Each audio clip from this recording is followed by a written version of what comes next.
मित्रों, दुनिया में सभी लोग हर रोज कोई ना कोई पाप करते ही है, लेकिन वह स्वयं कभी ये नहीं सोचते कि वो पाप ही है। ऐसे में सवाल उठता है कि आखिर इस संसार में सबसे बड़ा पापी कौन है। तो आज की इस प्रस्तुति में हम आपको विस्तार से बताएंगे। नमस्कार दर्शकों, स्वागत है आपका एक बार फिर। इस बात का उत्तर हम आपको एक कथा के माध्यम से देंगे। एक बार की बात है, किसी देश में एक राजा रहते थे। वो और उनकी रानी दोनों ही भोलेनाथ के बहुत बड़े भक्त थे। उन्होंने अपने महल में तोता मैना का जोड़ा पाल रखा था और उन्हें एक ही पिंजड़े में रखा था। अब यह तो सभी को पता है कि मियाँ बीबी में एक ना एक दिन लड़ाई जरूर होती है। तो काफी समय बीत चुका था। एक दिन मैना तोते से कहती हैं कि मैंने मान लिया कि ये पुरुष बड़े पापी होते हैं। यह बहुत ही बड़े धोखेबाज होते हैं। मौका मिलने पर यह कुछ भी कर सकते हैं। मैना की बात सुनकर तोता बोला, तू तो रहने ही दे। पुरुष उतने पाप नहीं कर सकता जितने पाप स्त्रियां करती है। जितनी धोखेबाज स्त्रियां होती है ना, उतना धोखेबाज तो कोई होता ही नहीं है। इनसे बड़ा पाप इस पूरी दुनिया में कोई नहीं होता। यह किसी की भी हत्या कर देती है। जिसके बाद तोता और मैना में लड़ाई होने लगी कि दुनिया में सबसे बड़ा पापी कौन है। ये सब दृश्य देखने के बाद राजा ने पूछा, तुम दोनों क्यों लड़ रहे हो? किस बात पर तुम दोनों विवाद कर रहे हो?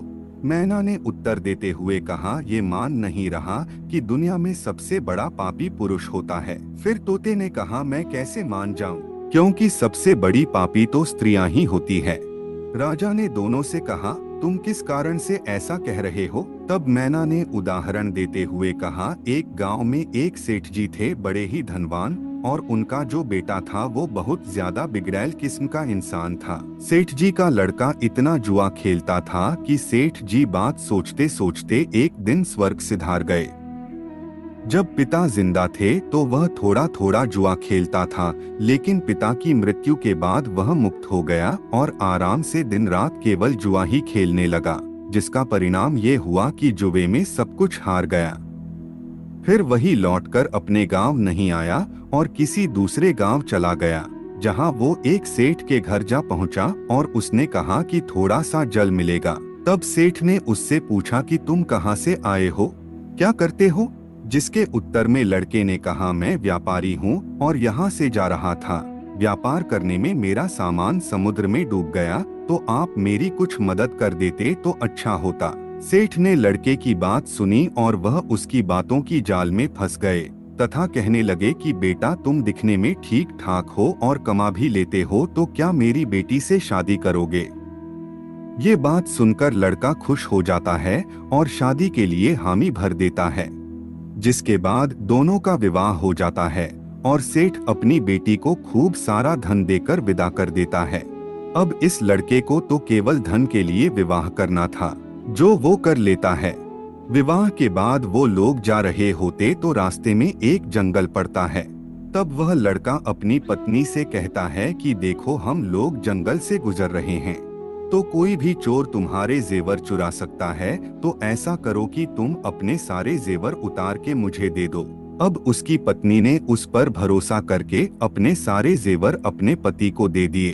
देती भी कैसे नहीं, क्योंकि वो उसका पति था। जिसके बाद उस लड़के ने अपनी पत्नी के जेवर एक कपड़े में रखकर अपनी कमर में बांध लिए। फिर वह सभी एक जगह आराम करने के लिए रुके। तब उस लालची लड़के के साथ आई दासी को उसने मार डाला और अपनी पत्नी को कुएं में गिरा दिया कि भाई उसमें डूबने से मर जाएगी। वो वहां से चला गया, किंतु उसकी पत्नी मरी नहीं और कुएं से बाहर निकलने के लिए आवाज लगाती रही।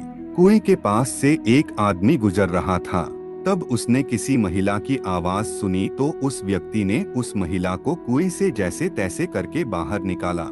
कुएं से बाहर निकालने के बाद महिला ने अपनी सारी जानकारी उस व्यक्ति को दी, जिस पर उस व्यक्ति ने महिला को उसके पिता के घर पहुंचा दिया। घर पहुंचने के बाद महिला के पिता यानी सेठ जी ने पूछा, क्या हुआ तुम्हारे साथ? अब वो स्त्री पतिव्रता थी, इसलिए उसने अपने पिता से झूठ कहा और बोली, पिताजी, जंगल में कुछ चोरों ने हम पर हमला कर दिया था, दासी को मार दिया, मुझे कुएं में धकेल दिया और पति का कुछ नहीं पता। बेटी की बातें सुनकर सेठ जी बोले, चलो कोई बात नहीं, भगवान सब सही कर देंगे। कुछ समय बाद दोबारा अपने ससुराल पहुंचा और सोचा कि सेठ जी से कहेगा कि आप नाना बनने वाले हैं और इसके बदले में खूब सारा धन मिल जाएगा। लेकिन वह जैसे ही अपनी ससुराल पहुंचा, उसकी मुलाकात उसकी पत्नी से हुई, जिस पर उसकी पत्नी ने उससे कहा, मैंने पिताजी को ये सारी बातें बताई हैं, तो आप भी यही बता देना। वो कहते हैं ना, आदत वालों की आदत नहीं जाती। उसने देखा कि उसकी पत्नी ने बहुत सारे जेवर पहन रखे हैं, तो उस लड़के ने पत्नी से कहा, सो जाओ, सुबह मैं तुम्हें अपने साथ लेकर जाऊंगा।